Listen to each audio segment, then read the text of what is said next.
hello students मु आपनकर Rakesh sir पिले अनुशीलनी 1C रो 3 नंबर क्वेश्चन करिबा 3 नंबर क्वेश्चन पिले भलरे बही देखि आगो पढ 3 नंबर क्वेश्चन पिले कोन देइची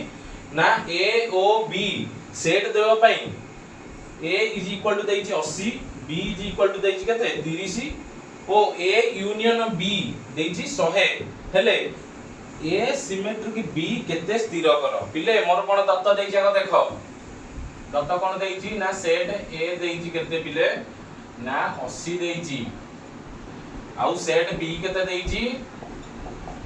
ना 30 देइची पिले ए यूनियन बी केते देइची ए यूनियन बी देइची 100 देइची पिले मते क्वेश्चन कोन पचारची क्वेश्चन पचारची कोन ना ए सिमेट्रिक बी टा केते ए सिमेट्रिक बी केते पचारची पिले ए सिमेट्रिक बी रो सूत्र कोन गिरे ना सर ए यूनियन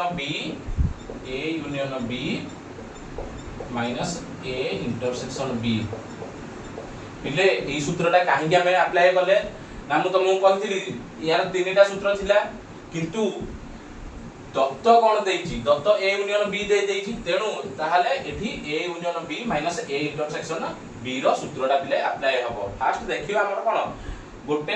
गोटे जिनिस रो तार दुईटा तीनटा फार्मूला भी थिबो किंतु को फार्मूला कोठी पडिबो केमि जानिबो ना हम क्वेश्चन रे जहा दत्त देइथिबो दत्त संगे फार्मूला को आगो मैच करिवो जो फार्मूलाटा तमर कोन मैच करैबो ताहाले ताकू ही अप्लाई करिवो पिले हले बुझि पारिलो तो पिले मोर ए यूनियन बी देई देइची आउ ए इंटरसेक्शन बी टा देइनी ताहाले हमें कोन फास्ट आकू ए इंटरसेक्शन बी टा को बाहर करिबा पिले ए इंटरसेक्शन बी केमति बाहर करिया कि रे ए इंटरसेक्शन बी रो फार्मूला कोन ए इंटरसेक्शन बिला जो बिला जानि थियो डायरेक्ट लिखि परिबो कोन n A intersection B is equal to n A plus B minus A union B हला आउ जीए न जानि पारि थिबो तमे कोन करिवो पिले तमे जानि छ कोन आ गोटे फार्मूला ना A union B is equal to जेहेतु ए यूनियन बी टा हमर दफ्तर रे देई देइची तो एटा को नेकी भी बाहर करि परिबो A union B is equal to केते n A plus B minus A intersection B पिले एमिति भी बाहर करि परिबो देखो ए यूनियन बी केते देइची ना 100 देइची ए केते देइची ना 80 देइची प्लस बी केते देइची ना 30 देइची माइनस को माइनस लेखो ए इंटरसेक्शन बी को पिले ता जागरे लिखि दियो भलो रे हला तापर पिले कोन करिबा तरा समीकरण समाधान करिबा माइनस ए इंटरसेक्शन बी अछि डाहन पटे बाम पटो को आसीले कोन हे जिवो से प्लस ए इंटरसेक्शन बी हे जिवो तो एपटर 100 टा अछि कोन प्लस हे गछि एपटो गले कोन हे जिवो माइनस हे जिवो तो आगो एटा लिखि दबो फास्ट कोन माइनस ए इंटरसेक्शन बी की डाहन पटरु बाम पटो को आनिबो हरि तापर ये जेमि संख्या गुडा अछि ताको लिखिबो हला 80 लिखिबो प्लस 30 लिखिबो तापर एपटे कोन माइनस प्लस 100 अछि एपटो आसीले कोन माइनस 100 हे जिवो माने बिले ए इंटरसेक्शन बी केते हबो ना 80 आउ 30 मिसेले केते हबो 110 रु